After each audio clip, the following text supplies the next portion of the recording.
The desolate wilderness of the Appalachian Mountains, particularly the harsh stretch of land known as Rockylvania within the state of Pennsylvania, seems to always conceal the most terrifying mysteries that human beings can imagine, or perhaps even mysteries that lie far beyond the boundaries of reason. The incident about to be unveiled here is yet another deeply haunting stain upon that macabre region of America.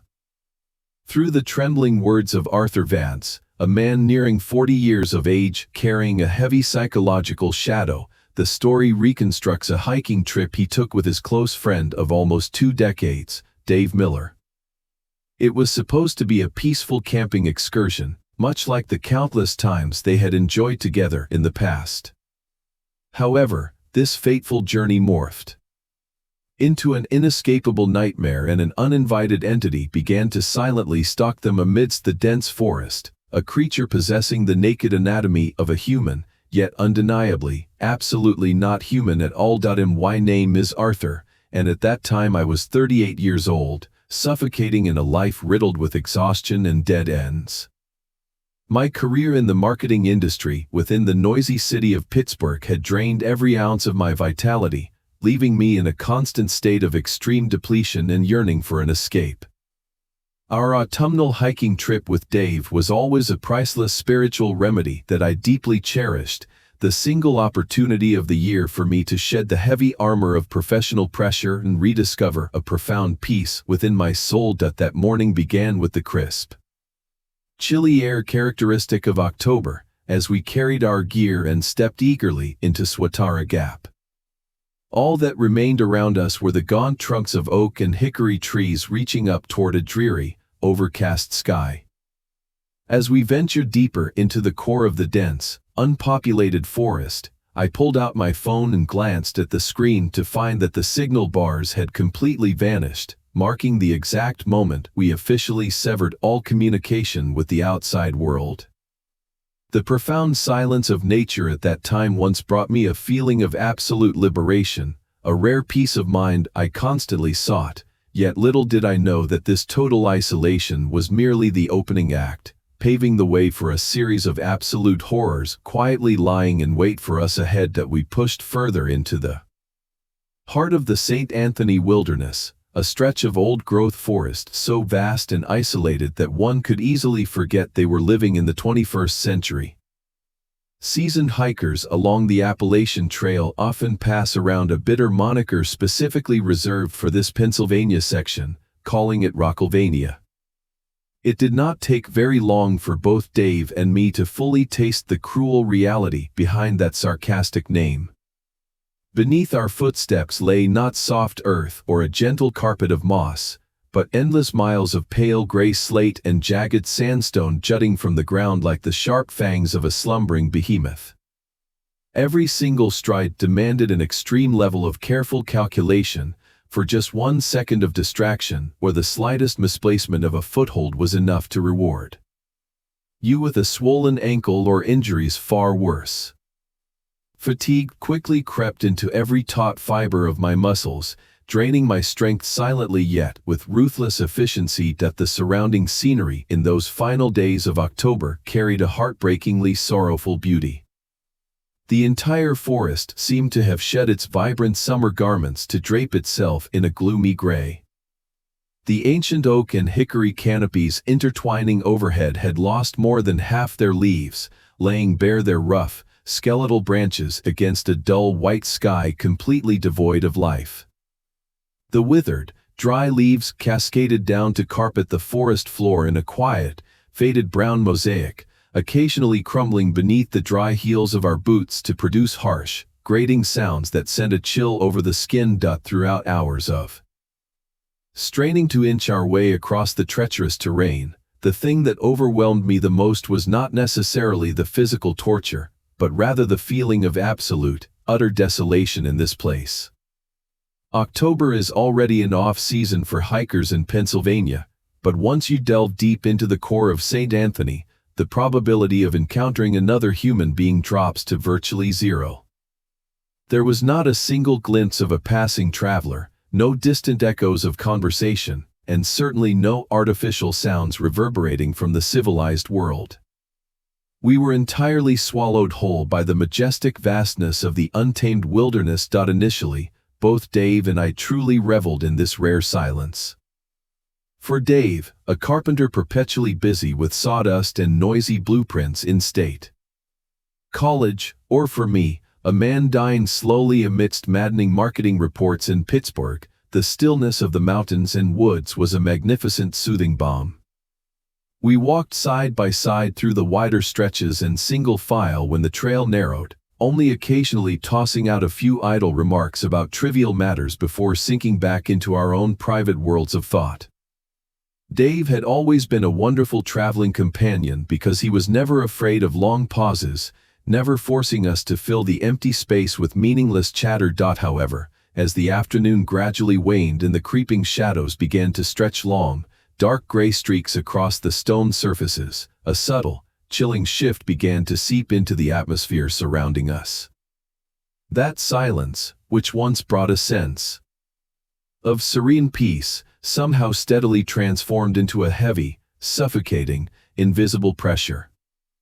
It was no longer the quiet of a forest drifting into its winter slumber, but rather the deliberate muteness of a colossal entity holding its breath, observing every movement of the intruders.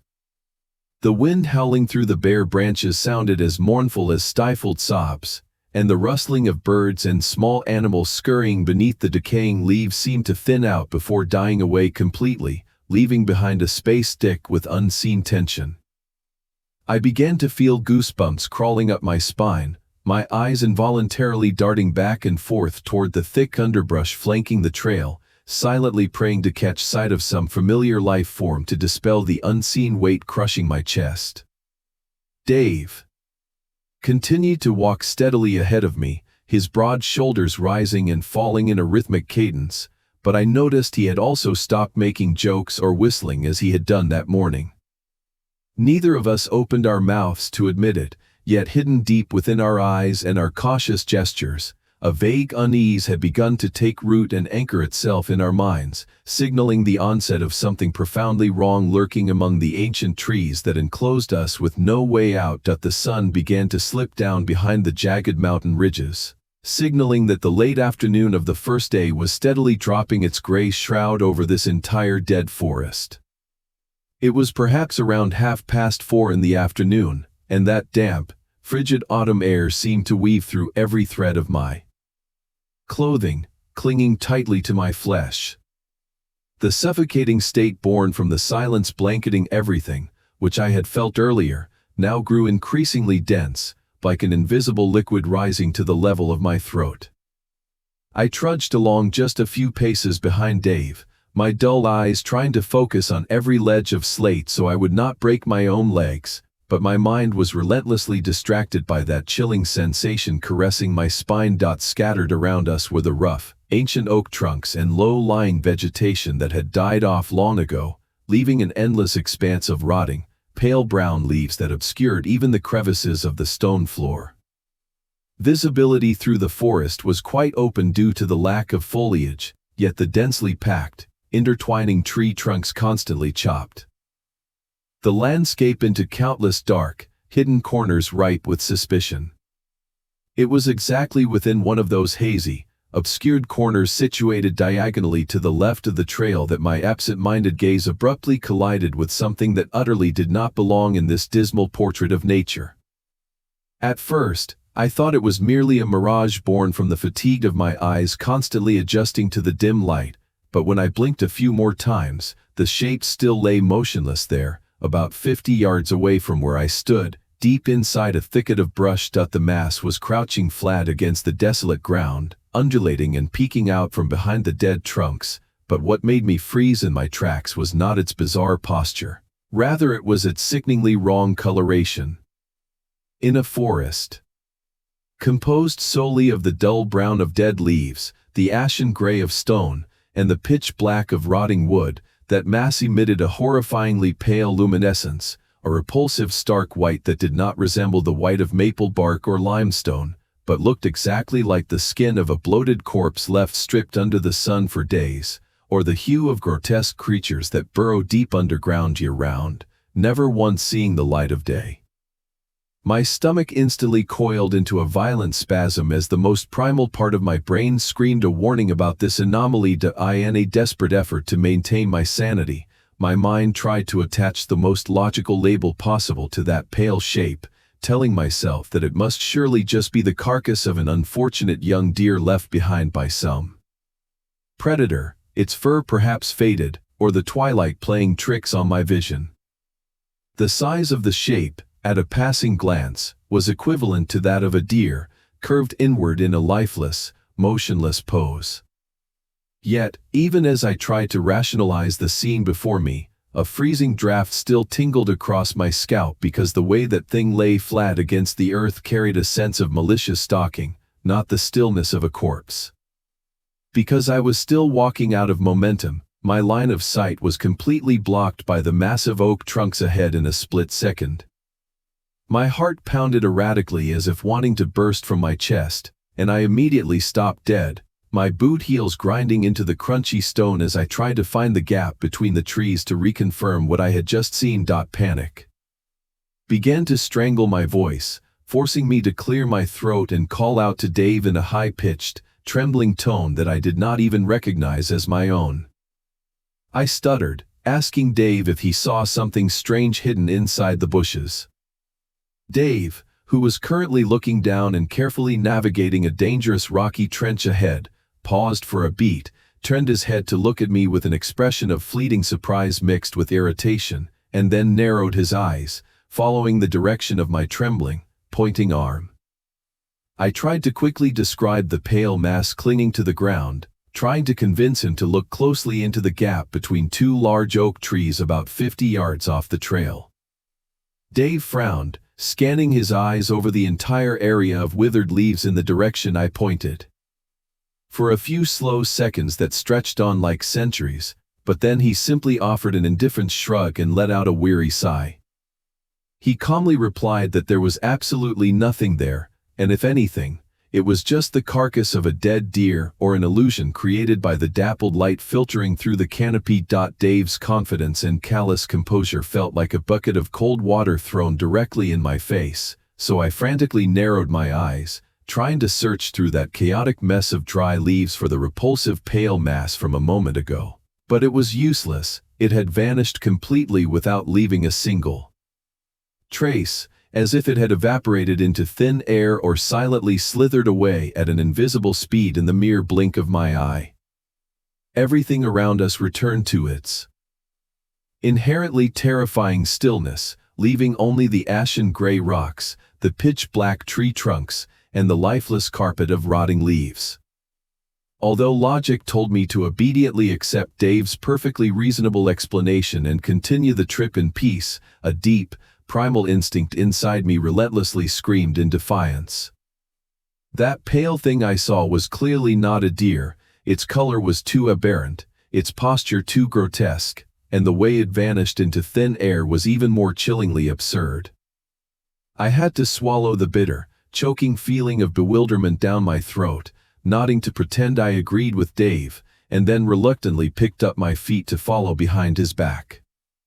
But from that moment onward, I could not tear my eyes away from the pitch-black corners on both sides of the trail.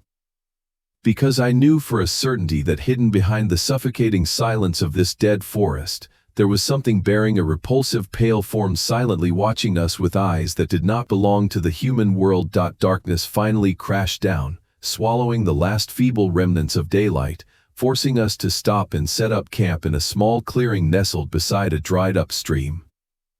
We gathered dry branches to build a small fire, its flickering flames struggling to fend off the bone-chilling cold of the October night, but it seemed only to heighten the contrast with the solid wall of darkness closing in from all four sides. Dave sat across from me by the fire, his face reflecting alternating streaks of light and shadow as he chattered incessantly about everyday stories to dispel the oppressive silence. He talked about Sarah, his devoted wife, and about little Emma, his 5-year-old daughter who was always bursting with energy and who, as Dave proudly boasted, was smarter than the two of us grown men combined. Dave's tone rang out evenly, occasionally interspersed with hearty laughter that shattered amidst the quiet space, a wonderful effort to cling to normalcy. But to me, those stories about the vibrant civilized world out there now felt like illusory echoes from some distant past life. My mind simply could not escape the haunting image of that repulsive, pale mass crawling close to the ground at dusk. I hummed in response to Dave mechanically, my eyes constantly darting toward the boundary where the firelight ended and gave way to the endless night. Every tree, trunk, every dense thicket now seemed to warp and twist under the flickering firelight, transforming into monstrous shapes ready to lunge out and swallow us whole. Around 9 o'clock at night, Dave stretched out a long yawn, extinguished the fire with the remaining drops of stream water, and crawled into the cramped two-person tent. Just a few minutes later, the steady rhythm of his snoring echoed out, a privilege of those with unburdened souls that I always secretly envied. As for me, I lay flat on my back on the freezing sleeping bag, my eyes wide open and glued to the gray nylon ceiling of the tent, desperately trying to coax myself to sleep, but in vain. The night in the Pennsylvania wilderness is never truly, completely silent. There is always a background layer of murmuring sounds. Blending together, the wind howling through the bare oak canopies groaning mournful melodies, the rustling of dry leaves from the hurried footsteps of a field mouse, or the faint trickling of the dried-up stream steadily seeping away. My ears gradually grew accustomed to those familiar noises, categorizing them into a safe list, allowing my heart rate to slowly decelerate and my eyelids to finally grow heavy after hours of extreme tension. Yet, at the very fragile moment when the boundary between wakefulness and slumber began to blur, a strange noise abruptly tore through the night, piercing the gentle background sounds like an icy blade slashing through an eardrum. It was absolutely not the small, snapping sound of a twig breaking beneath the foot of a wild animal on a hunt, but rather the deep, heavy, cracking sound of a massive tree branch being bent to the point of splitting open under an utterly terrifying weight.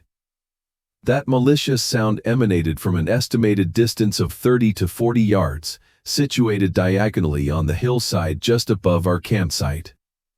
My heart skipped a horrifying beat, my entire body instantly tensing like a block of solid stone, my eyes widening to their limits, trying to pierce through the mesh lining of the tent to look into the blinding darkness outside. I held my breath and listened, my chest aching as I tried to suppress every panicked heartbeat, all my senses dialed up to their highest peak. Another loud crack rang out, from the exact same direction, at the exact same distance, so clear that I could picture the wood fibers being brutally torn apart. Then everything sank into silence. Roughly 5 minutes passed in a state of extreme, tense silence, an artificial silence so eerie it felt as if all surrounding things had simultaneously held their breath to make way for a bloodthirsty entity. There was no subsequent crunching of footsteps, no rustling of moving dry leaves, only the sound of the wind still howling callously, circling our flimsy tent. A layer of cold sweat broke out, tingling across my forehead and down my spine, soaking my undershirt. My feeble reason began to flail desperately in search of a lifeline, constantly telling myself in my head that it was surely just a massive buck foraging in the night, or at worst a lost black bear that accidentally stepped on a rotting branch on the hillside. That self-reassurance was so thin and forced it was pitiful, shattering the moment it touched the memory of that pale mass of flesh lurking in the afternoon, but it was the only thing I could cling to right now to stop myself from screaming and waking Dave in absolute panic. I squeezed my eyes shut, forcing my body to curl up in the corner of the sleeping bag, trying to extinguish that grotesque image hovering in my mind so I could slip into a fitful sleep full of nightmares, lying to myself that when the radiant dawn of the next day broke, all these bizarre hallucinations would completely vanish along with the cold mountain mist that the opaque light of the second day's dawn painstakingly filtered through the gray canvas of the tent, waking me from a fitful, exhausted sleep riddled with formless nightmares.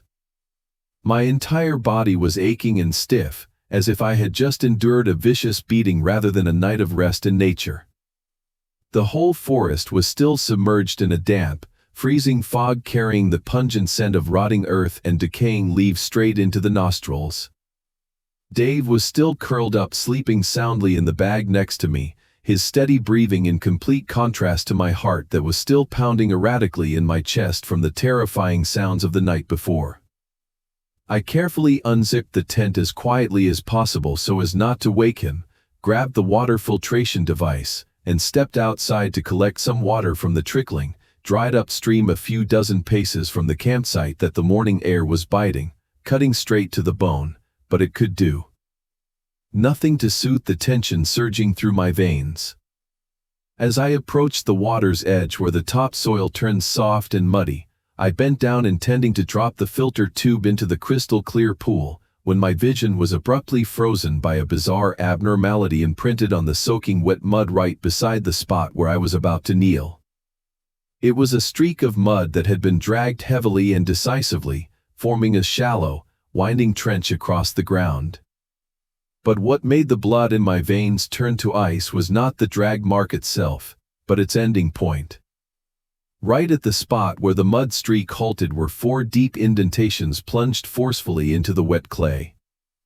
Those 4 indentations were elongated and possessed a chilling curvature, lined up closely together in an even, horizontal row, looking exactly like the fingers of a human hand, but a grotesque hand missing its thumb, or perhaps as if that thumb had been folded backward and maliciously hidden within the palm that I crouched down, petrified before those absurd tracks, my eyes bulging as I tried to analyze the structure of that monstrous shape while waves of chills continuously crawled up my spine. Those indentations were far too deep and forcefully made compared to any small animal in this forest, and furthermore, their elongated, finger-like shape sowed a boundless terror into my mind as the memory of that repulsive pale silhouette crawling close to the ground the previous afternoon rushed back to tear at my sanity. Right at that moment, the crunching sound of footsteps rang out behind my back, making me jump and turn around, only to find Dave just waking up, sleepily walking toward the edge of the stream with a toothbrush poking out of his mouth.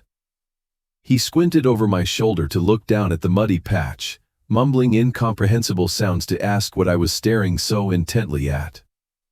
I pointed at the 4 deep indentations and the bizarre drag mark, my voice dry and choked in my throat as I asked him what kind of hellish creature he thought made those tracks. Dave indifferently spat a glob of white toothpaste onto the dry grass nearby, wiped his mouth with the back of his hand, and casually delivered a bold verdict that it was surely just the footprint of a raccoon out foraging last night. He tried to cling to logic, explaining further that raccoons were famous for their tiny front paws that looked just like miniature hands and always loved doing weird things. That his forced and hole-riddled explanation filled me with a mixture of outrage and despair, so I snapped back, asking him since when did a raccoon know how to use its fingers to drag a perfectly straight line through the mud and then plunge its 4 remaining fingers into the earth in such a macabre fashion. Dave avoided my intense gaze, shrugging his shoulders and asserting that wild animals sometimes exhibit meaningless, incomprehensible behaviors, and then turned his back and walked straight toward the tent to begin packing up, clearly wanting to put a personal end to this deeply unsettling argument. I just stood there, staring blankly at the sturdy back of my close friend who was desperately trying to build a fragile wall of logic to protect his own sanity. He either did not know or deliberately ignored an obvious biological fact that any frequent hiker had to know by heart, which was that raccoons have up to 5 distinct toes visible on every track, not absolutely 4 elongated, repulsive, gaunt fingers like the thing imprinted before my eyes. A razor-sharp truth cut into my mind that both Dave and I were purposely deceiving ourselves to avoid having to acknowledge the presence of an indescribably evil entity silently invading our world of reality right in the middle of this desolate, empty wasteland that we quietly packed our gear and broke camp to leave that suffocating stream area just as the faded rays of the second day's morning sun managed to burn off a bit of the thick fog. For many hours afterward, Both Dave and I seemed to have formed an unspoken agreement not to mention that grotesque mark in the mud a single time more, simply keeping our heads down and marching through the ruthlessly jagged gravel terrain of this desolate mountain range. The grueling physical exertion somewhat helped my mind temporarily deflect from dark thoughts, concentrating all my focus on how to avoid slipping and busting my kneecaps on the slippery slate rocks. The sky that day maintained a gloomy, ashen gray color like dying embers, making the bare trees around us look even more like frantic charcoal scribbles on a desolate painting that around noon, fatigue and a gnawing hunger forced us to stop for our second day's lunch right on a rather narrow trail running along the mountainside. Both sides of the slope dropped steeply down to the valley floor. To the left was a deep gorge scattered entirely with massive boulders, while to the right was a slightly gentler incline leading down to a dry creek bed. We took off our backpacks, throwing them on the ground to use as seats, and pulled out some dry peanut butter tortillas to chew on and temporarily fill our stomachs. While I was reluctantly swallowing the food sticking to the roof of my mouth, I accidentally cast my gaze down to the deep valley below, and immediately the hairs on the back of my neck stood up as I clearly saw that pale creature moving. It stood out wrongly against the grayish-brown background of the rocks and dirt, possessing a lifeless, stark white complexion that belonged to no natural living creature. It was traversing along the valley floor, parallel to our direction of travel, exhibiting a grotesque form of locomotion that shattered every conventional biological concept.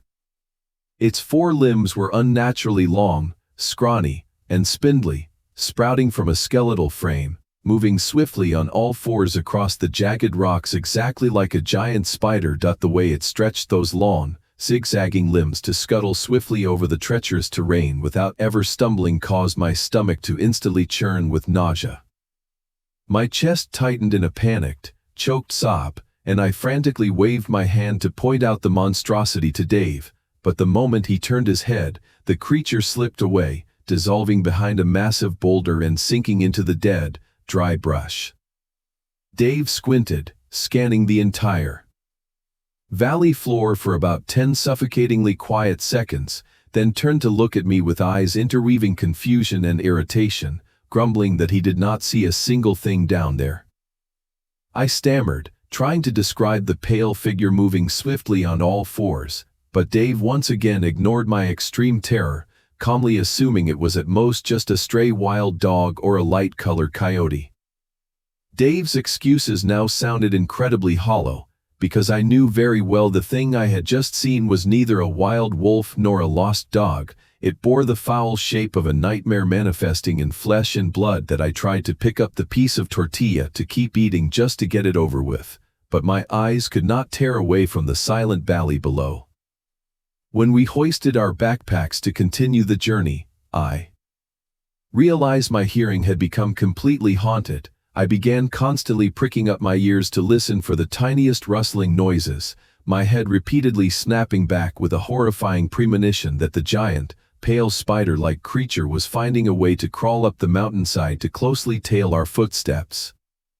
The afternoon dragged by slowly and heavily, as if someone were pouring extra lead into our hiking boots, dragging every exhausted step across the unforgiving, sharp ledges. The gray sky above did not change its shade, but the faint light shining down upon the earth just gradually faded away with every exhausted, heavy breath. As time marched toward the late afternoon of the second day, the vast space of the wilderness seemed to start shrinking, pressing tightly against the trail to create a suffocating feeling that made it hard to breathe. The terrain changed abruptly when we entered a narrow mountain pass squeezed tight by dense clusters of mountain laurel growing interlocked together, completely obstructing our vision and turning the forest space brutally narrow and oppressive. This evergreen vegetation formed a dark, thick wall of leaves blocking every escape route just a few steps away from us, morphing the trail into a gloomy, deep green tunnel full of grotesque shadows. Rustling noises lurking in the dense thickets on both sides of the path occasionally echoed out, causing me to constantly and frantically dart my eyes left and right, cold sweat pouring down my spine due to the terrifying premonition that the giant, pale spider-like creature from the valley earlier had crawled up here and was hiding somewhere right beside us, waiting for a vulnerable moment to lunge out and tear us both apart. My heart kept pounding with every beat of extreme panic, but I dared not speak a word, afraid of receiving yet another indifferent shrug or a forcedly logical explanation from my traveling companion like the times before. However, at the precise moment when I felt the psychological pressure was about to burst into manic screams, Dave abruptly stopped dead in the middle of the trail, causing me to scramble to a halt and nearly smash my face into the frayed backpack on his shoulders. His sudden silence right now carried a cruel weight heavier than any sound. When I sidestepped to walk up beside him, I froze upon seeing Dave's face. His face was as pale as a corpse and contorted in an emotion that, in nearly 2 decades of knowing him, I had never once seen on the face of this perpetually confident and rational man. It was a pure, primal terror that stripped away all his everyday composure. Dave stared at me with vacant eyes, swallowed hard, and spoke in a weak, trembling whisper, finally letting go of his facade of fake calm to confess to me a horrifying truth that he, too, was being targeted by that thing.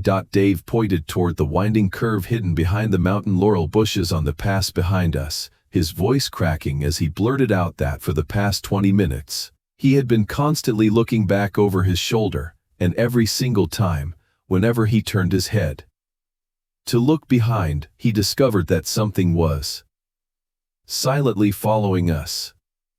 That thing kept flickering right at the fragile edge of his peripheral vision, peeking out at the exact spot of the curve we had just passed, only to quickly sink back into the darkness before he could get a clear look at its true form. Dave's confession felt like a sledgehammer smashing directly into my mind. My throat went dry and choked with bitterness, unable to utter a word, feeling as though a cold, clawed hand had just reached into my chest to squeeze my wildly beating heart. At every effort to cling to logic, every excuse about raccoons, dead deer, or wild wolves that Dave had tried to build since yesterday completely collapsed, shattering into meaningless fragments falling upon the cold stone floor. He no longer called it a hallucination, no longer blamed the obscured lighting of the old forest or the strange coincidences of wild animals. The fact that Dave, the final fortress of sanity and reason on this trip, had officially crumbled and confirmed the existence of that evil thing pushed both of us into a bottomless pit of despair. Fear was no longer just my own isolated, haunting feeling. It had manifested into a real, malicious entity of flesh and blood that was slowly tightening its grip around the throats of 2 grown men, officially enveloping both of us in a deadly silence that we simply stood rooted to the spot on the narrow trail, 2 men trembling as we stared blankly behind us, unable to pierce through the thick curtain of vegetation hiding the pale, hellish thing patiently watching our every breath, the absolute panic completely stripping away our last shred of courage, signaling that the boundary of life and death was becoming thinner than ever before, and neither of us could lie to ourselves for a single second longer. We trudged onward in silence until darkness totally covered the forest, forcing us to stop and establish a shelter for the second night. Learning from the suffocating and claustrophobic feeling of the previous night, this time we deliberately chose a significantly more open and spacious clearing situated on a gentle hillside, so we could easily cast our gaze and observe all movements around the camp's perimeter. The atmosphere, thick with fear, caused our stomachs to knot up, neither of us able to swallow the meager dinner. We simply, quietly gathered as much dry firewood as possible to build the largest, brightest fire we could, attempting to use its warm, flickering light to ward off the wall of black shadows relentlessly encroaching from the barren canopies. Huddled by the crackling fire, Dave continuously used a dry branch to poke at the glowing embers, sending sparks floating into the air, his face reflecting dismal streaks of light and dark. Looking utterly exhausted and haggard before he slowly spoke up to break the deadly silence. His voice was deep and dry as he began to tell me about a gruesome history hidden behind the ruins of a mine named Roush Gap deep within this forest range. Dave confessed that he had once accidentally stumbled upon an internet discussion thread regarding the ghostly legends of the treacherous mountain ranges along this stretch, and there was one particularly haunting story about a miserable woman named Mary Coyle.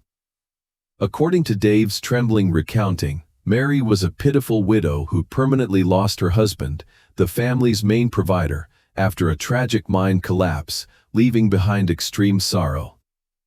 The gut-wrenching agony of losing her most beloved person, resonating with the overwhelming isolation in the middle of nowhere, caused the widow's mind to completely shatter. She gradually went mad, then aimlessly wandered into this deep, endless forest during the freezing winter of the year 1869, and never returned to the human world. The townsfolk lit torches and scoured the entire forest for many consecutive days searching for her, but the only thing they found was her thin clothing neatly draped over a rough tree branch, exactly as if she had personally stripped away her last shred of humanity to merge with the brutal, untamed wilderness. Dave took a deep breath, his panicked eyes welling with tears as he stared at the dancing flames, then continued narrating the most spine-chilling part of the story, which was that from that tragic moment until the present day, experienced hikers, or people camping overnight in this area, continuously reported terrifying encounters with a grotesque entity lurking among the trees. They described the thing as a completely naked woman with a gaunt, skeletal body like a dried corpse, completely stripped of its vitality, always moving swiftly on the ground on all fours, possessing a sick obsession with silently stalking travelers in absolute quiet. The most horrifying aspect of all those word-of-mouth descriptions, the detail that matched so perfectly it made the blood in my veins freeze into patches of icy pain, was that the creature bearing the form of that woman always wore a wide, soulless grin stretching year to year without ever blinking throughout the entire journey of stalking its prey. At every word Dave spoke dropped into the quiet night like sharp shards of ice, piercing my fragile, withered sanity, because both my close friend and I desperately understood that the absurd story floating around the virtual web was now absolutely no longer just an oral legend for fireside entertainment. That pale, disgusting shape I saw with my own eyes crawling on the rocky ground in the valley at noon, and the white shadow lurking behind Dave at twilight. Everything perfectly and chillingly aligned with the ghostly image of the mad widow existing in flesh and blood, stalking out there.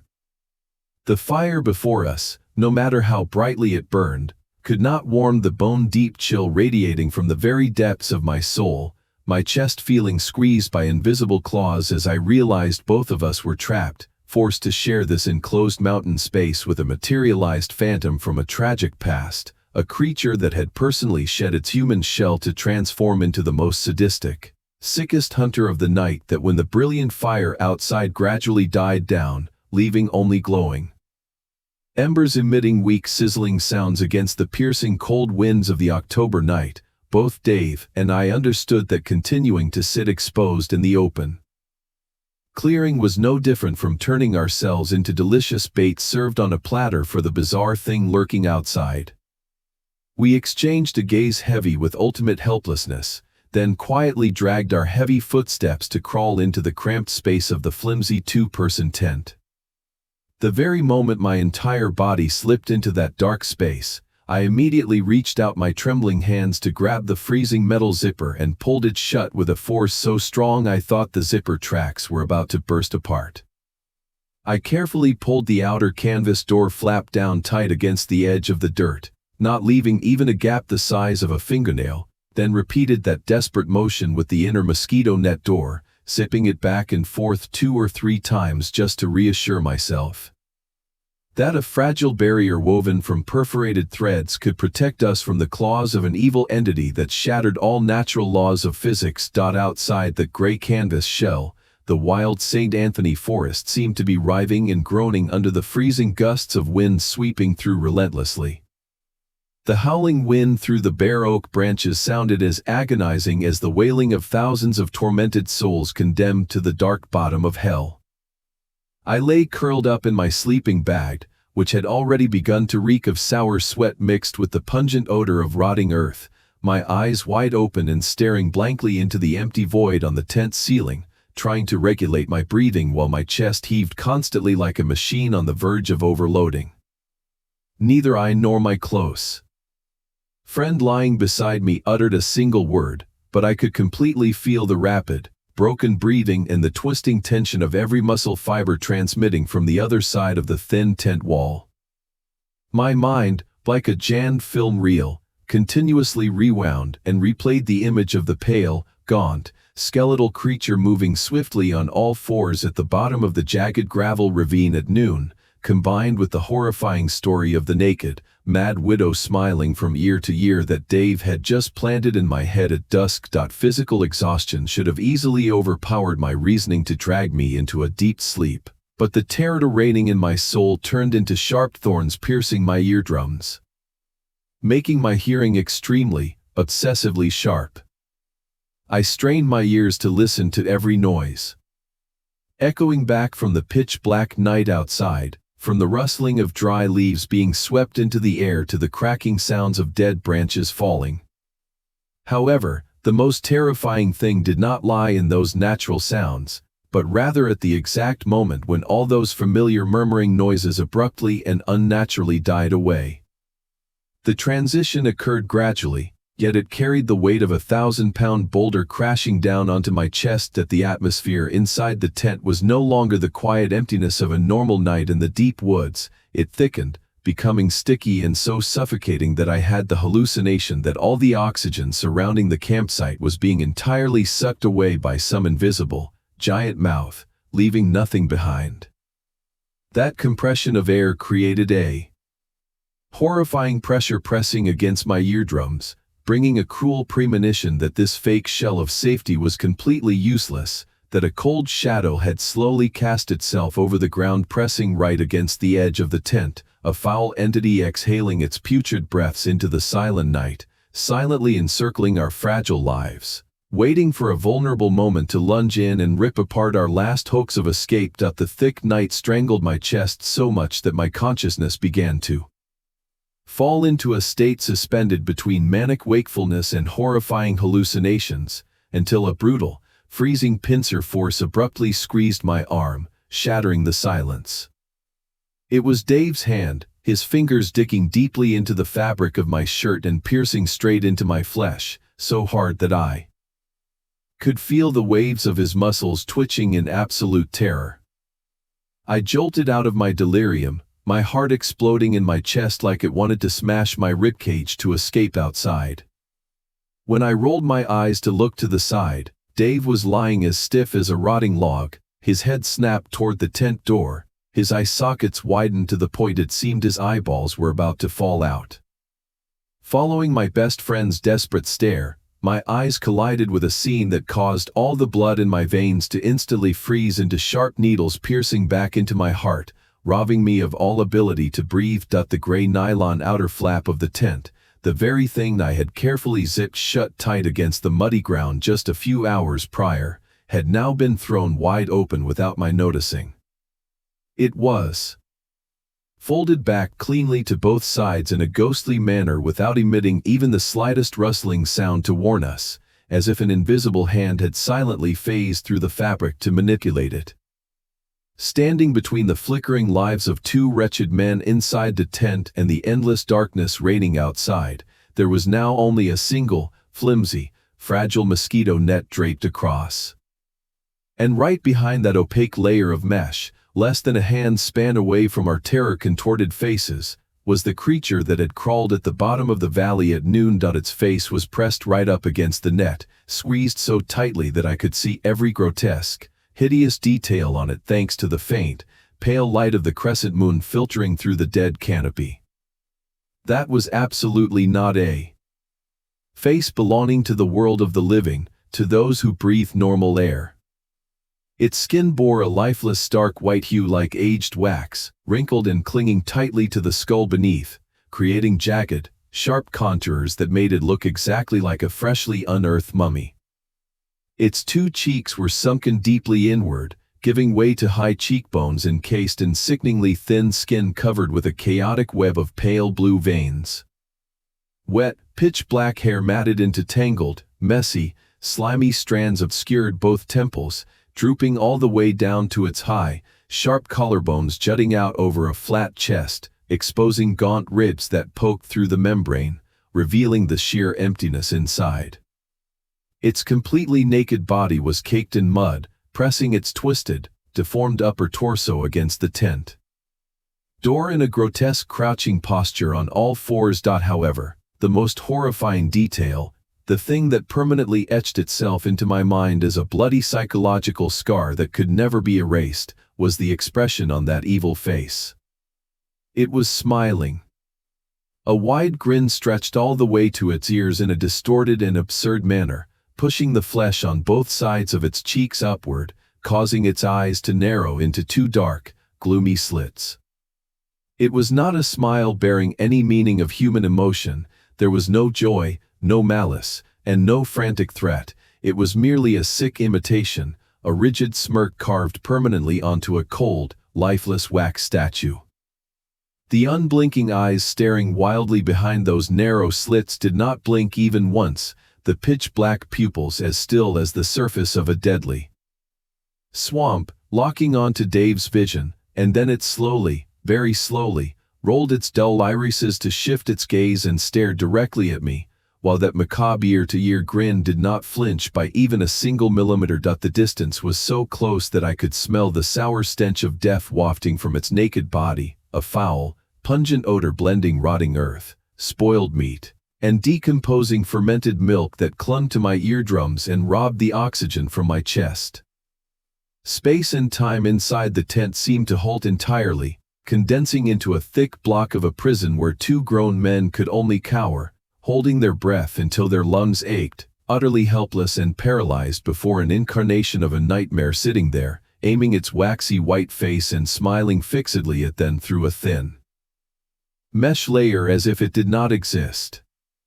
That mesh barrier suddenly became ridiculously, pathetically meaningless, offering no sense of protection but only increasing the terror by laying bare the cruel reality that we possessed absolutely no capacity to fight back.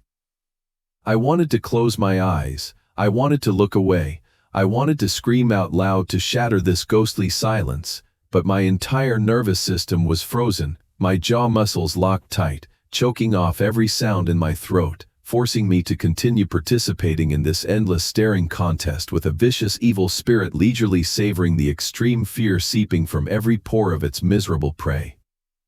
It did not growl, it did not tear at the mesh, it simply maintained that crouching pose, bringing its deformed face close to our tiny survival space and displaying that insane smile in silence, a psychological torture of silence more horrific than all physical lashings combined, crushing and shattering the final fragments of sanity gasping for air in the minds of both Dave and me. The extreme paralysis freezing both my body and my mind seemed to drag on for centuries in the suffocating space of the tent, where the line between reality and nightmare had completely collapsed before the unchanging, wide grin of the creature outside.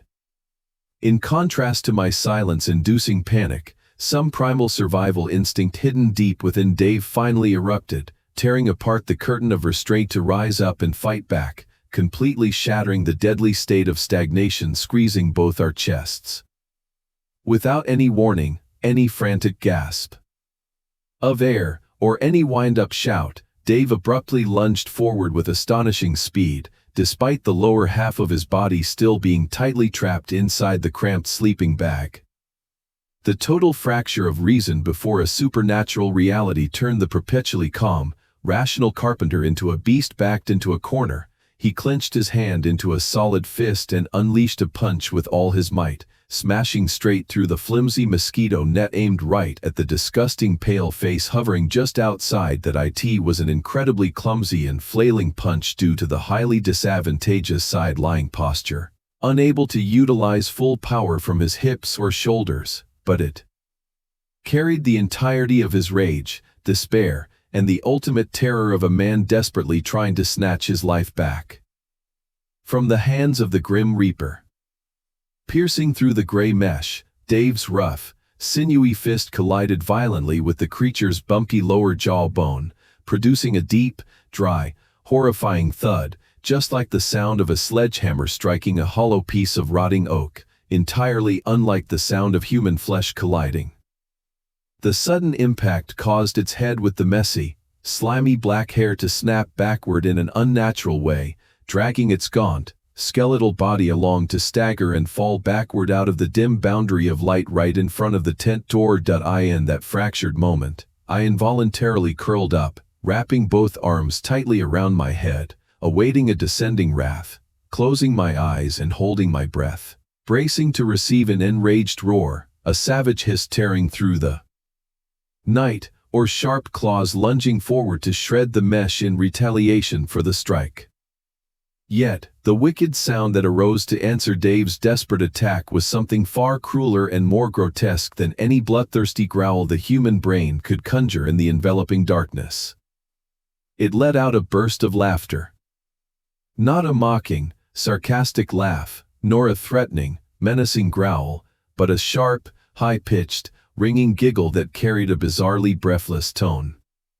It was the sound of extreme delight, sounding exactly like the crisp, joyous giggling of an innocent little child who had just been tickled by an adult during a fun game of hide and seek, a sound overflowing with pure, supreme joy, yet emitted from deep within the throat of a naked, dried corpse out hunting in the middle of the night. That sick, giggling laughter continued to echo and groan, floating and weaving into every nook of the cramped space, clinging to our eardrums like an invisible poison, continuously gnawing to pieces the final remnants of reason still gasping for life. The horrifying contrast between the disgusting, evil form of the Mad Widow and that crystal-clear, bizarrely joyful sound created an unprecedented psychological shock, piercing through the nervous system and pinning itself deep within the cerebral cortex, causing my stomach to churn with dizzying waves of nausea. Right after that cruel, mocking laugh, the atmosphere was ripped apart by the sound of sharp fingernails scratching harshly against the cold, muddy earth, mixed with the rapid crunching of gravel stones colliding into one another. The creature had absolutely no intention of rushing in for a fight. It had begun to retreat, its naked waxy body slithering swiftly on four zigzagging spider-like limbs, backing deep into the thick, solid black wall of the forest at a terrifyingly fast speed, exactly the same way it had suddenly appeared. The rustling sound of its retreating slithering steps faded away, further and further, until it was quickly swallowed completely by the sorrowful howling of the wind groaning through the barren canopies. It had vanished from sight, slipping into the abyss of the night, yet the echo of its childlike giggle seemed to remain suspended, heavily soaking into and clinging tightly to the canvas threads of the tent, permanently collapsing all foundations of logic and imprisoning the souls of two grown men in a horrifying dungeon abyss with no way out. That even after the hideous rustling sound of fingernails clawing at the mud had completely sunk into the silent nothingness of the ancient forest, the sharp, shrill resonance from that sick giggle still seemed to thicken, floating suspended inside the confined space of the tent. The overwhelming stench of death and the foul odor of sour milk still clung fiercely to every corner of the canvas, filling every breath we took with supreme disgust and bewilderment. Dave was panting in heavy, broken gasps like someone who had just surfaced after nearly drowning, his chest heaving violently in the faded darkness.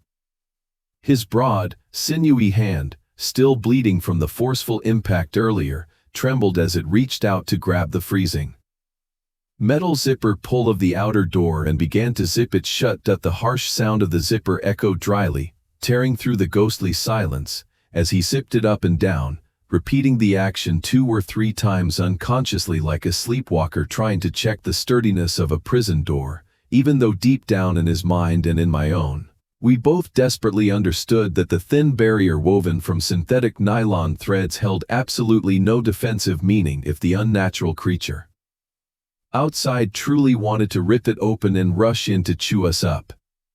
When the grating sound of the zipper finally ceased, the dense atmosphere inside the tent was once again enveloped by a new, deadly silence, a silence that did not belong to a peaceful night, but rather the suffocating lull before the storm strikes.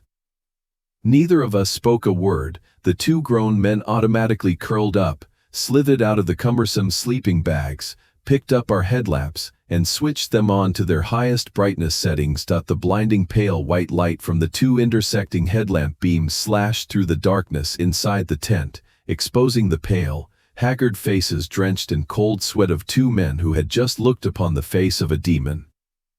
We gathered our frayed backpacks, propping them up into a crude backrest right in the middle of the cramped space, then slumped down onto the cold floor, pressing our backs tightly against each other.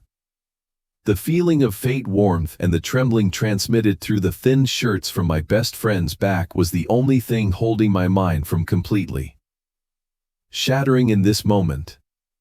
Around us, the thin canvas wall now brought a feeling of invisible, suffocating imprisonment, turning the tiny tent into a jail, isolating us from the cruel truth lurking outside. That we just sat there stiffly like two stone statues carving out fear, our two flashlight beams frantically sweeping back and forth across all four walls of the tent whenever the slightest rustle echoed from the other side of the fabric.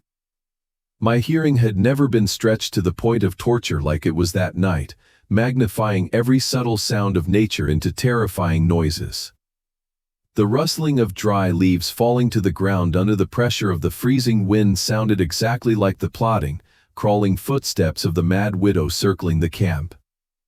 The creaking, groaning sound of branches rubbing against each other sounded like razor-sharp fingernails testing their scratch against the tent fabric, waiting for the right moment to tear away our last layer of defense. Hours dragged by with agonizing slowness, dripping away cruelly, as if the creature bearing that wide grin was not only manipulating our minds but also warping the flow of time itself. Every tick of the clock had to be exchanged for the extreme exhaustion of the nervous system, as we had to strain our eyes to peer into the night and stretch our ears to listen to that silence intermingled with threatening mountain noises. The feeling of ultimate helplessness dug deeper and deeper into my chest, creating a bottomless black hole of despair when I realized that if that thing returned, we would have no other defensive plan than to sit and wait for death in this foul darkness. I wondered if that soulless smile was pressing against another corner of the tent to savor our trembling, or if it was perched on some towering, massive branch, fixing its dull eyes to peer straight through to the very marrow of two cowardly men. That sleepless prison night dragged on endlessly like a miserable lifetime, bringing psychological devastation heavier than any bloody lashing, imprisoning my soul in a state of extreme paranoia right up until the faded, gray rays of light of the third day's dawn painstakingly filtered through the thick fog to announce that we were, temporarily, still alive. The pale, ashen light of the third day's dawn finally managed with great difficulty to pierce the thick fog and barren canopies to put an end to the most terrifying, endless prison night of our lives. Without saying a word to each other, Dave and I instantly launched into packing up our scattered belongings with a frantic and absolutely silent speed. The air was so thick you could almost cut it into pieces with a knife.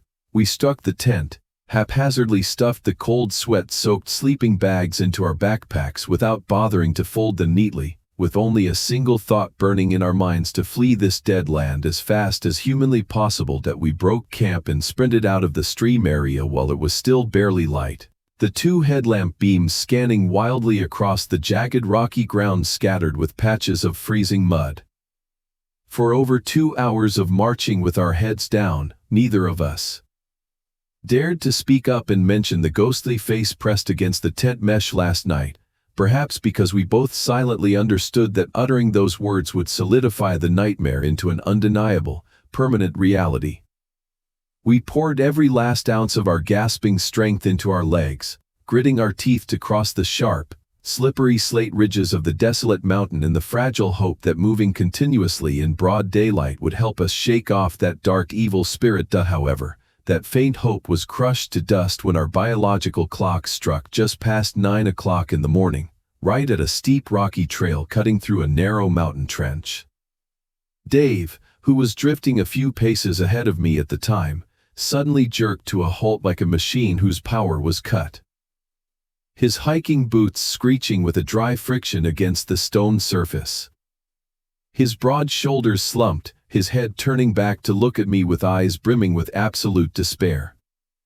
He moved his chapped, pale lips, uttering in a hoarse, weak whisper that sounded like surrender to fate, delivering the most horrifying news I had ever heard, that the hellish thing had returned and was stalking right behind our backs. My throat went dry, my entire body stiffened as if turned to stone. I slowly spun around to look at the boundary where the winding trail disappeared behind two enormous boulders.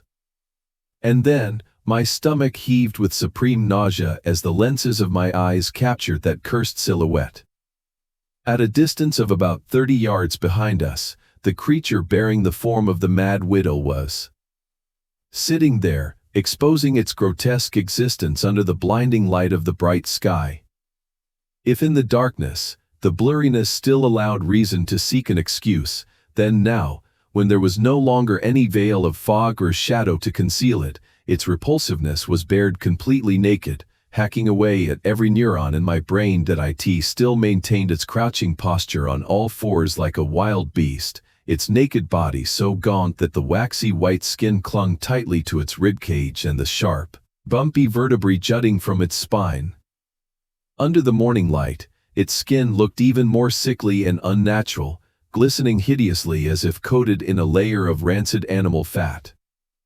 The matted, black hair hung down, touching the gravel ground, obscuring part of its bony face, but incapable of hiding the permanent, wide grin stretching all the way to its ears. Its bony hands with their bizarre, elongated fingers gripped the surface of the trail, and even from this 30-yard distance, I could clearly see the streaks of filthy black dirt packed under those long, pointed, jagged fingernails. It just stood motionless there, like a sculpture of death placed right in the middle of the path, its dull, unblinking eyes locking onto me in a gaze that pierced through to my very core. Its blatant appearance in broad daylight stripped me of my final, fake sense of peace, smashing the unspoken rule that monsters only exist in the dark. It no longer had any intention of hiding its tracks. It was publicly claiming ownership over our lives, leisurely continuing its sick hunt right under the clear sky. Pushing two miserable travelers into a cruel cat and mouse game where the rules resided entirely within that soulless smile. Staring blankly at that bizarre creature exposing its grotesque existence under the brilliant light of the morning sun, the deepest, most primal survival instinct in my subconscious instantly screamed a single command: to run for my life away from this place with all the strength I had left. Yet, the frail reasoning of both Dave and me painfully realized a cruel truth: that we absolutely could not break into a dead run over this ruthless terrain called Rockylvania. Beneath the slippery soles of our boots were countless sharp, jagged slate ledges overlapping and scattered across the path, forming deadly traps waiting to snatch at any rushed footstep. Just one moment of panic leading to a misplaced step, a slip that twists an ankle, or a shattered shin bone would be synonymous with personally offering up one's life as a delicious meal to the demon lurking behind. Stripped of the privilege to run for our lives, we were forced to grit our teeth and continue walking at a despairingly slow pace, every stride heavy with extreme vigilance. And it was during this forced, miserable movement that Dave and I vaguely began to perceive a sick rule that the evil entity was imposing on its hunt, a cat and mouse game full of psychological torture meant to drive us mad. It had absolutely no intention of lunging forward to quickly grab us and finish its prey off like a starving, bloodthirsty wild beast typically would. Instead, it maintained a fixed distance that was ghostly in its precision, always keeping itself exactly 30 yards behind our backs. No matter if we tried to speed up our pace over the rare stretches of flat dirt or had to struggle climbing slowly over massive boulders blocking the trail, the distance between us and it absolutely did not shrink by even a tiny inch. Its ability to move swiftly and smoothly on all fours across the treacherous gravel surface surpassed all human biological limits, serving as a cruel testament that closing that 30-yard gap would be as easy as blinking for it, yet it deliberately chose not to do so. It was leisurely savoring the taste of extreme fear continuously pouring from every pore of two grown men, purposefully dragging out this torture of the nervous system endlessly with no conclusion in sight. That its sick game revealed itself most clearly and horrifyingly whenever the built-up panic reached such an extreme that I could not suppress my instinct and had to immediately turn my head to look back and check if death had reached my heels. At the exact fraction of a second when my trembling gaze touched its repulsive, pale, gaunt body, the creature instantly stopped, its entire naked form freezing mid-crawl to strike a flawless, chillingly motionless pose, like a deadly wax statue suddenly doused in freezing water right in the middle of the wild nature. It stood frozen, perched precariously on four long, zigzagging limbs, its head with the filthy, drooping black hair raised slightly high, and that savage, year-to-year smile displaying its emptiness remained perfectly intact without change. Its dull, unblinking eyes staring straight into my eyes widened in supreme terror. It simply stood motionless like that, exhibiting the endless patience of a toxic evil spirit, letting time drip by painfully as if carving into my soul. The tense atmosphere thickened so much that I felt I could clearly hear the sound of blood bubbling and churning in my own veins. Only when my neck grew stiff and sore and survival instinct forced me to hastily turn my head to continue looking forward to navigate the perilous path, did the gruesome, crunching, scraping sound of those filthy, sharp fingernails tearing at the slate rock immediately ring out evenly, closely trailing every rhythm of our footsteps. The rules of this death-tinged game were exactly like a crazy, bloody version of the red light green light game children play in schoolyards, but the prize for the loser was the taking of a life and ultimate destruction of both body and soul. Dave trudged ahead of me, his broad shoulders violently flinching every time that cruel, terrifying sound echoed from behind, but he absolutely dared not turn his head to look back one single time more. Perhaps because he was well aware that every accidental eye contact with that freak of nature only consumed whatever little courage and sanity remained in his head. As for me, I could not muster the iron restraint of my best friend, the extreme obsession of being silently tailed by an unblinking, dry corpse constantly urged me on like a fire burning my soul, forcing me to glance back at that 30-yard boundary of death. And every single time I took the risk to do so, the same old, mocking script played out with exact precision. It froze mid-air again, silently grinned its wide smile again, and raised its dull eyes to pierce through my cowardly, trembling shell again.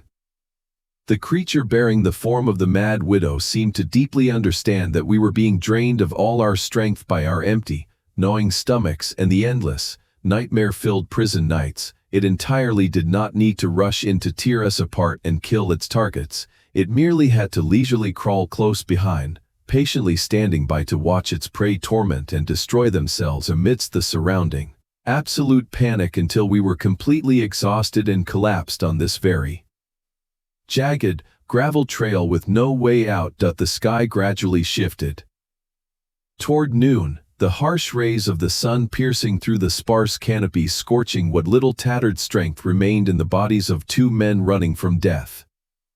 The suffocating air wrung out every drop of sweat and oxygen, while the horrifying crunching sound of filthy fingernails scratching on the slate floor still echoed evenly, maintaining an unwavering distance of exactly 30 yards from our heels. The brutal psychological torture combined with the starving hunger and extreme exhaustion finally pushed human endurance to the precipice of fracture. Dave, the carpenter who always took pride in his robust physical stamina and iron will, began showing signs of complete collapse. His footsteps became unsteady, his breath wheezing in labored gasps, his broad shoulders sagging as if bearing the weight of an invisible 1,000-pound boulder. Suddenly, he stopped dead in the middle of the narrow trail clinging to the mountainside, his knees shaking uncontrollably before he collapsed onto the ruthless, jagged rocky ground. Dave clutched his violently heaving chest, his pale face contorting in supreme agony, originating not only from his flesh but also from a profound torment deep within his soul. He did not dare look back over his shoulder, only raising his bloodshot eyes swimming with tears to look at me, a gaze overflowing with such remorse and despair that it left me paralyzed. Amidst the broken, choked gasps blending with the mournful howling wind of the wilderness, Dave began muttering fragmented words, confessing that he was certain both of us would die in this ghostly forest, and he could not take a heinous sin to his grave without speaking the truth. That his hoarse voice continued to ring out, ripping away the perfect facade of our friendship spanning nearly 2 decades, as he recounted the fateful night my father drew his last breath on his hospital bed. According to Dave's guilt-ridden confession, on that tragic night, the hospital had tried to contact me but failed, so they called him directly because Dave was at the top of the emergency contact list.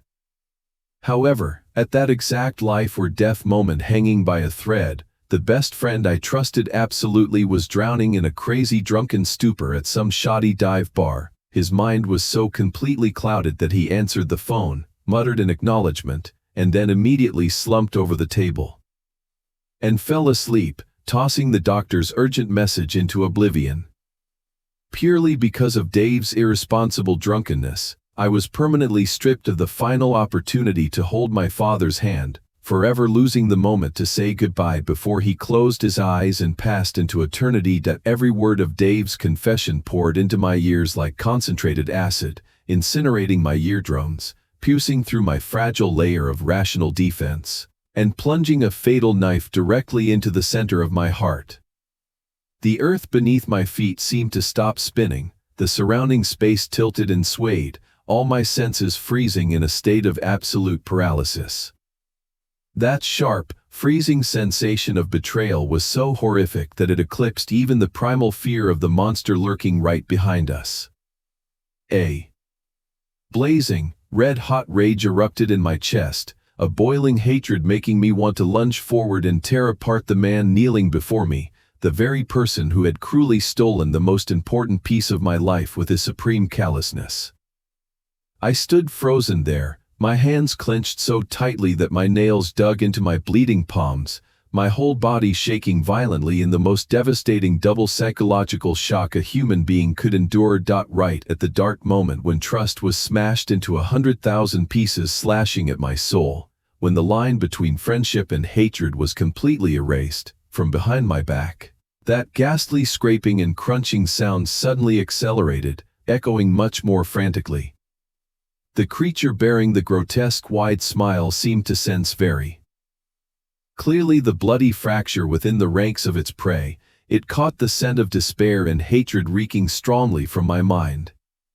Exploiting our total mental collapse and deadly distraction, it began to crawl faster, shrinking that fragile 30-yard safety margin, preparing to unleash its final killing blow now that both prey had fallen to the invisible, cruel psychological knives we had just plunged into one another. The supreme fury boiling in my veins was abruptly doused with freezing water when the horrifying, crunching sound of filthy fingernails scratching the slate violently and rapidly echoed right at our heels. The fragile 30-yard safety gap that the evil creature had carefully maintained since early morning was completely shattered in just a few short moments when our minds were crushed by Dave's cruel confession. The primal survival instinct once again screamed out, crushing all personal feelings of anger and vengeance, forcing me to roughly grab the trembling shoulder of the best friend who had just betrayed me and yank him upward. There was no mind left to utter reproaches or curses. The terror of impending death breathing icy air on my neck overwhelmed everything else that we bolted forward madly and blindly, shaking off all previous caution to risk our lives fleeing over the deadly, jagged gravel terrain. Our breaths wheezed in painful rasps within our chests like thousands of needles stabbing us, our burning lungs fighting over every tiny bit of oxygen in the stifling mountains. The fatal loss of focus earlier had pushed us into a situation hanging by a thread, forcing our panicked, clumsy steps to lead us straight into one of the most treacherous and ruthless sections of the trail in this entire desolate forest range. The thick walls of bushes on both sides of the path suddenly vanished, giving way to a gaping void that hurled biting, howling wind straight into our faces. The deadly obstacle appearing before our eyes was an extremely narrow rock ledge precariously bridging two mountainsides together, much like the massive spine of a prehistoric beast jutting out in mid-air. The width of the trail on this stone spine was less than 4 human footsteps wide, possessing absolutely no branches or grass to cling to. Most terrifying of all, flanking the edges of that narrow rock ledge were two bottomless, deep abysses plunging straight down. A distance of 60 feet, filled entirely with sharp, jagged rocks like fangs waiting to chew up any unfortunate soul who slipped and fell. This treacherous topography turned the trail into a fragile tightrope strung across the mouth of a deadly chasm, forcing us to slow down and feel our way millimeter by millimeter if we did not want our bones shattered at the bottom of the abyss. The speed advantage we had just ignited was instantly snuffed out. Dave backed up, pressing his cold sweat-drenched back against my body, and the two of us tremblingly inched our boot tips along the slippery surface of the devil's spine. In the moment when we thought we had been pushed into an earthly dead end, the eerie silence once again descended, the scraping sound behind our backs suddenly dying away completely. A blind ray of hope flashed in my head that perhaps the freakish thing was also afraid of heights and had given up the chase across this dangerous path. Yet, the real world dealt me the most brutal slap to shatter all those naive illusions. The moment I carefully raised my sweat-stung eyes to look for the next safe foothold ahead, the blood in my entire body was seemingly drained in an instant. My heart skipped a terrifying beat and then seemed to stop beating altogether. About 20 paces away from us, right at the exact center of the narrowest point of the deadly rock ledge, the creature bearing the form of the Mad Widow was sitting. Through some absurd method violating all laws of space and time, it had looped ahead of us in the absolute silence of a ghost. No one knew how. It had crawled past the edge of the deep abyss, nor did anyone understand how an entity tailing our heels all this time could suddenly appear to block the only escape route ahead. It huddled in a bizarre squatting posture, folding its long, spindly, skeletal limbs like a bloated, pale giant frog, completely dominating the tiny path on the cliff's edge.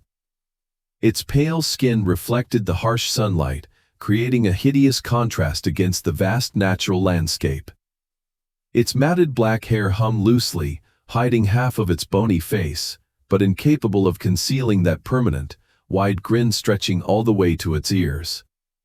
It was smiling, a chillingly stiff, soulless smile holding no human concept, its dull, unblinking eyes staring straight at us as if welcoming obedient prey voluntarily walking into the trap it had set. That we were entirely trapped between two bloody choices. Stepping forward meant offering our lives to the cruel demon patiently waiting. Stepping back meant the dead-end path filled with panic, and on both sides lay the 60-foot abyss ready to swallow any mistake, a perfect trap that made both reason and soul scream in ultimate despair. We stood rooted to the edge of the abyss of despair. Ahead was death sitting and smiling, behind was a dead end overflowing with panic, and on both sides were 60-foot drops ready to swallow any misstep. The air thickened so much that my chest ached with every dry, rasping breath. Right at that moment, as time stood still and reeked of death, the creature bearing the form of the Mad Widow began to move. It did not lunge at us like a starving beast on the hunt. Instead, from deep within its dry, cracked throat, bizarre sounds emerged, tearing the silent space apart. It was that sharp, high-pitched, ringing giggle once again, bearing the tone of a small child playing, the sound that had haunted us in the prison night before, now ringing out in broad daylight, echoing off the rock walls to create ghostly, chilling reverberations. Along with the manic laughter relentlessly pouring from its permanent wide grin, it began to twist its long, skeletal limbs, slowly slithering forward. Every lift of its hands and feet on the narrow rock ledge carried a sickly flexibility, undulating close to the ground like a giant, pale snake slowly approaching to constrict its prey. The foul stench of rotting earth and spoiled meat wafted heavily straight into my face, making my stomach churned up. The nervous tension pushed beyond all limits of human endurance caused Dave to shatter completely. With the decisive movement of a man pushed to the brink with nothing left to lose, my best friend, who had just confessed his heinous sin, suddenly bent over, his rough, sinewy fingers hurriedly gripping a rock the size of 2 fists jutting from the slippery ground. Without a second of hesitation, Dave channeled all his remaining strength born from despair mixed with fury and supreme remorse into his arm, swinging forward with all his might to throw that sharp rock straight at the grotesque creature slithering toward us. The rock tore through the wind and slammed brutally right into its bony, protruding shoulder, creating a deep, chilling thud exactly like the sound of a hammer smashing a hollow clay pot. That I squeezed my eyes shut, waiting for a manic, bloodthirsty roar signaling the final attack, but reality unfolded a scene that permanently stripped away my belief in all natural laws of this world. The creature did not flinch in pain, nor did it show any anger by lunging forward to rip us apart in revenge. Instead, the moment the rock bounced off its waxy white shoulder, its wide mouth stretching to its ears suddenly let out a sharp, ear-piercing shriek, a manic howl of laughter overflowing with extreme, eardrum-shattering delight. In the blink of an eye, it swung its hands featuring elongated fingers missing thumbs and plunged its filthy, black claws right into the very edge of the deadly rock ledge. And then, with a flexibility that violated every principle of physics and gravity, its thin, naked body poured over the abyss like a foul liquid, twisting upside down against the vertical cliff face. It crawled down the 60-foot, sheer, moss-covered, slippery rock wall with the absurdly swift speed of a cold-blooded reptile, every single movement exuding an evil nature mocking human existence. It stopped when its entire grotesque body was hanging suspended beneath the edge of the deep abyss, a short distance below the trail, twisting its skinny neck backward at an angle that would break every joint to turn its repulsive face and look back up at us. Those dull, unblinking eyes still locked onto my mind, while the terrifying, soulless smile continued to maintain its savage, distorted look. It hung suspended there, blending into the shadows of the gorge, silently yielding the only path to us but simultaneously issuing the cruelest challenge.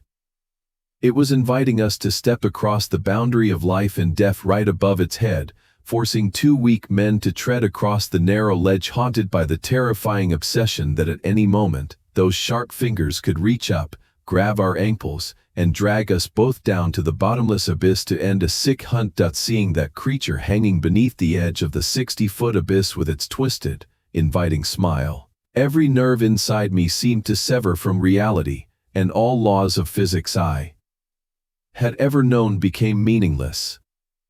We had no choice but to hold our breath, cling tightly to the cold cliff wall, and walk on our trembling tiptoes right over the head of a living nightmare.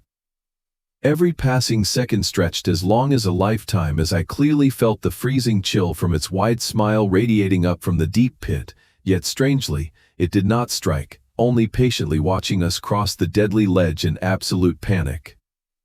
As soon as our exhausted legs touched the flat ground on the other side of the ledge, a surge of manic strength born from primal fear propelled Dave and me forward like arrows shot from the devil's bow. We fled through the night, not daring to stop for even a second to catch our breath or look back, because the sound of the wind howling through the bare oak branches now sounded exactly like the sharp, ringing giggle of the mad widow gliding right at our heels. My whole body ached, my lungs burned, and my consciousness was hazy until the glaring sunlight of 12 noon the following day shone down on the asphalt road at the Clark Creek area. Upon seeing Sarah's car, Dave's wife, slowly approaching from a distance, I collapsed onto the side of the road in a state of total emptiness. Sitting in the warm, pleasantly scented space of the car, watching Dave tremblingly grip the hand of his little daughter Emma, who was sound asleep in the back seat, I realized that the true horror lay not only with the pale creature in the ancient forest but also in the permanent fracture within my own heart. That creature might still be standing at the edge of the Appalachian woods waiting for the next hikers, but it was the betrayal of my best friend and the secret of my father's death that became the psychological prison holding me in a gloomy shadow forever after. My story closes as a bitter reminder of the hidden, dark corners within the human soul, and our insignificance in the face of the vast, terrifying mysteries of untamed nature. Through this tragedy, we realize that the value of truth and trust is sometimes even more fragile than a thin mesh screen facing a demon's claws, and the most expensive lesson is to always cherish and be honest with your loved ones while you still can, so you never have to live in belated regret. That this was truly a spine-chilling and thought-provoking experience. So how do you all feel about this story? Does it make you think of any dark corners or unbelievable events in your own real lives? We deeply wish to hear the thoughts and feelings from the bottom of your hearts in the comments section below, so we can reflect together on the mysterious things in this life. If you found this video engaging and emotionally touching, do not forget to click subscribe to the channel, hit like, and share so you do not miss out on true horror stories and captivating glitches in reality every day. Your support is our greatest motivation to continue the journey of uncovering the most terrifying mysteries. Finally, we sincerely wish everyone watching this video robust health, a life full of joy, and that every day passes in absolute peace. Hello and see you again in the next video. Goodbye and see you again in the next video.